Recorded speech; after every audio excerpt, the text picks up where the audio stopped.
Hey boys and girls, welcome back from spring break. I hope that you guys were able to do something fun. I know our options are kind of limited right now, but I hope you guys were able to enjoy the beautiful weather and get out and at least do something. So I want to pick up where we left off with making bombs for Hitler. And where we last left off, we had just finished chapter 14, and Lida and the other girls that were in the bomb making part of the factory, they started smuggling in dirt to put into the bombs to kind of sabotage them. And then each of the girls did something with their part that they had to attach to the bomb to kind of increase the odds of sabotage there. And then the Allies ended up bombing the area, and it ended up bombing the factory that they were in. They, of course, were able to get out, and something very interesting happened at the end. A fancy car had rolled up with the Nazi officer that was very upset about what had happened, and a girl had poked her head out of the window, a young girl, and Lida thought it looked just like her little sister Larissa, or what she thought Larissa might look like now. And she waved back at Lida. So now she's wondering, was that her sister? Could it have been her sister? So now we're going to pick up with chapter 15, which is titled Alone. With the factory bombed out and complete chaos all around, there was nothing for us to do. Did that mean that we were useless? I hope not. We were loaded onto the train in haphazard fashion, wounded and uninjured all together, taken back to the work camp. Xenia sat beside me. Bibi and Natalia huddled together across the aisle, whispering in low voices. There were so few people on the train that Katerina was stretched across one of the benches and fast asleep. Mary sat by herself, staring out the window as the wrecked city and bombed-out countryside chugged by. I think we were all still in shock from our close call with death.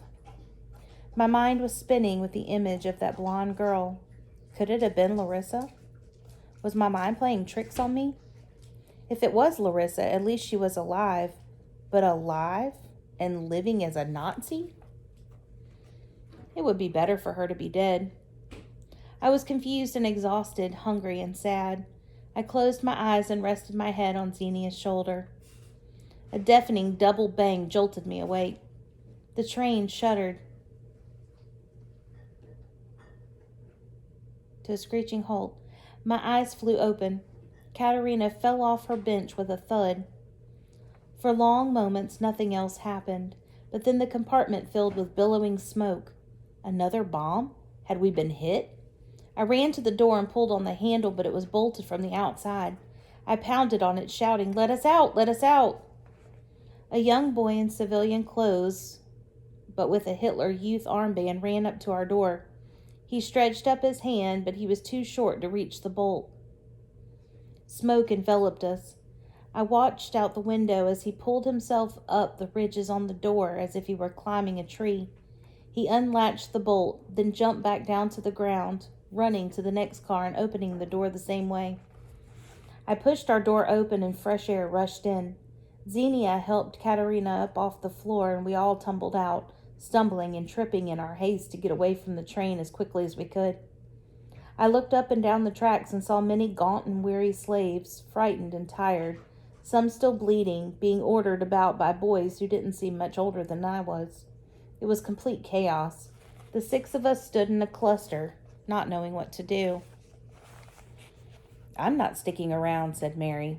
In one swift movement, she tore off her OST badge and threw it onto the ground. She tugged Bibi by the arm. "Come on," she urged. Bibi ripped off her badge, too, and the two made a run for it. Where would they go? There was no place safe from the bombing, and escaped slaves could be shot on sight, but I envied their bravery.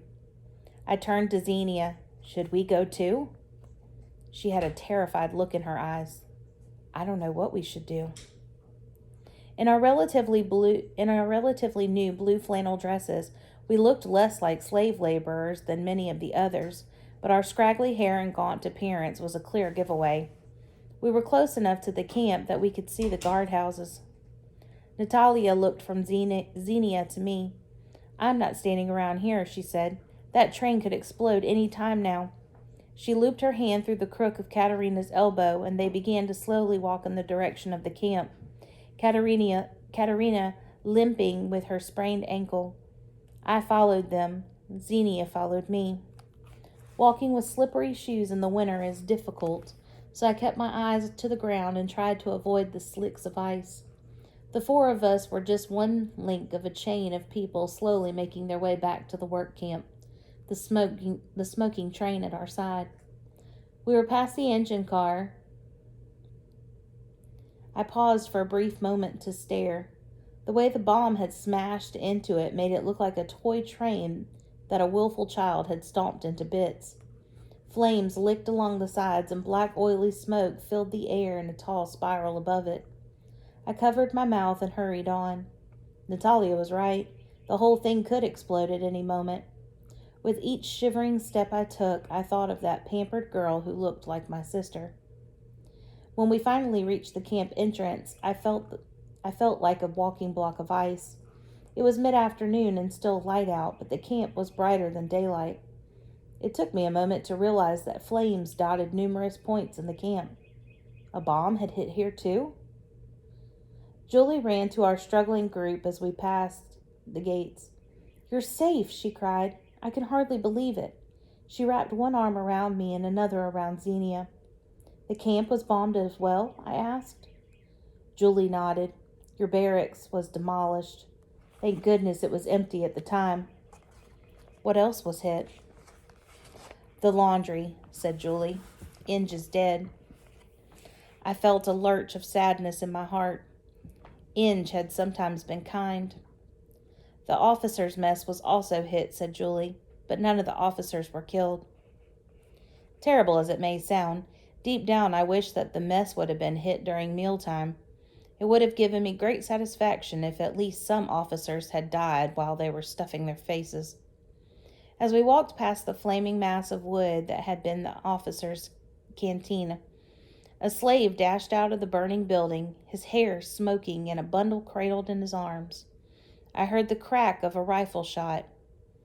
The man fell, scattering the items he had been holding, half a ham and a few raw eggs. I looked in the direction that the shot had come from. Officer Schmidt glared at us and cocked his rifle. I'd think twice about looting, he said. All that good food going up in flames while people were starving. It seemed obscene. Julie led us to the hospital.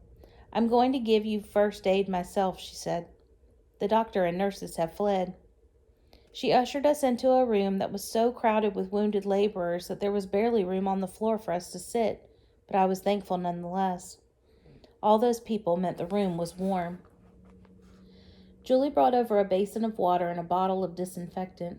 She cleaned surface scratches on my face and scalp that I didn't even know I had. Then she gingerly removed my thin shoes and washed my feet with warm water and disinfectant. As they thawed out, I could feel sharp needles of pain in the soles of my feet, my ankles, and the joints of my toes. My feet were puffy and red, but at least now they were warming up. When she was finished, she took a clean white bedsheet and tore it into strips. Wrap your feet in this before you put your shoes back on, she said. You're going to get in trouble, I said, taking the strips from her and holding them to my face. They were soft and warm, and they smelled of soap, not bleach. The Nazis are fleeing, said Julie. I've heard whispers that the front is close. We'll need to get out of here or they'll be fighting right on top of us. But right now you should rest and get your strength up. She cleaned and disinfected Xenia's scratches, then wrapped Katerina's ankle and worked on Natalia. The three girls cuddled up together and were soon fast asleep. My feet had been sore and swollen for so long that even loose strips of cloth felt agonizingly tight, and I couldn't sleep. I sat up. I looked around me. So many of us were all in danger. With half-opened eyes, I watched Julie tend to each new person who tumbled into the treatment room and collapsed on the floor. I marveled at her stamina and her compassion. I also wondered who was left guarding us at the camp. Most of the Nazis had fled, Julie said, but Officer Schmidt was still out there. I could still hear the occasional pop, pop, pop. Was he shooting people at random? When Julie was finished treating everyone, I thought she would lie down and get some needed rest, but she left the room. I tried to stand up, but the rags were too tight, so I unwrapped the cotton from my feet, slipped on my shoes, and then followed Julie down the hallway without her noticing me. She stepped into a small back office at the very end. I remembered this room was the one that the nurses and the doctor had used. When she came out, she was holding a pistol and had a determined expression on her face. She looked up and gasped in surprise when she saw me standing there. "What are you doing with that gun?" "What needs to be done." She spun the ammunition cylinder. "It's loaded." "When did you learn about guns?" Her eyes met mine. "There are many skills I have that you don't know about." She walked down the hallway, passing me without so much as a pause, and walked out the front door. "Julie, don't!" She flicked her hand at me dismissively and strode quickly, gun in full view at her side, to the open area of the camp. I tried to keep up with her, but my sore feet slowed me down. I got to the far end of the open area and leaned against the corner of a building. My heart was in my mouth as I watched Julie keep walking. Officer Schmidt strutted out of one of the still-standing buildings on the other side of the grounds, rifle at his side. His eyes went from Julie's face to the pistol in her hand. A wave of shock passed over his face. "Put the gun down, girl." "I don't take orders from you anymore," said Julie. She pointed the pistol at his head. Officer Schmidt's eyes widened in surprise. "Oh, you'll obey me. Put it down now." He raised his rifle. In a flash, Julie pulled the trigger. A loud bang cracked through the air. Officer Schmidt jerked back. He stumbled a little bit and tried to regain his balance. A patch of slick wet marked his uniform just below the shoulder. Julie wasted no time. She pulled the trigger again. This time she missed him by a long way. I saw a spiral of steam some distance behind him where the bullet hit the ground. Officer Schmidt smiled. With cruel deliberation, he aimed at Julie and squeezed the trigger. At that very moment, I heard a double boom. Julie and Officer Schmidt both fell to the ground. This time I could see blood on his cheek. I ran to Julie. A blossom of red stained the waistband of her white smock. Her eyes locked on mine and she smiled. "You're safe now. Get out of here." Her eyes went dim. "Julie, please wake up." I fell to her side and tried to gather her in my arms, but her muscles were slack and she felt surprisingly heavy. That's how I knew she was dead. I gently closed her eyes with my fingertips and scrabbled in the snow for a handful of dirt. I couldn't bury her, but I couldn't leave here without a prayer for the dead. I sprinkled the dirt over her body and prayed the words I knew all too well. My heart filled with so much sadness, and I knew I had to act quickly. Julie had sacrificed her life so we could escape, and I owed it to her to try. I kissed her forehead. "Thank you, Julie. You are braver than anyone I can imagine."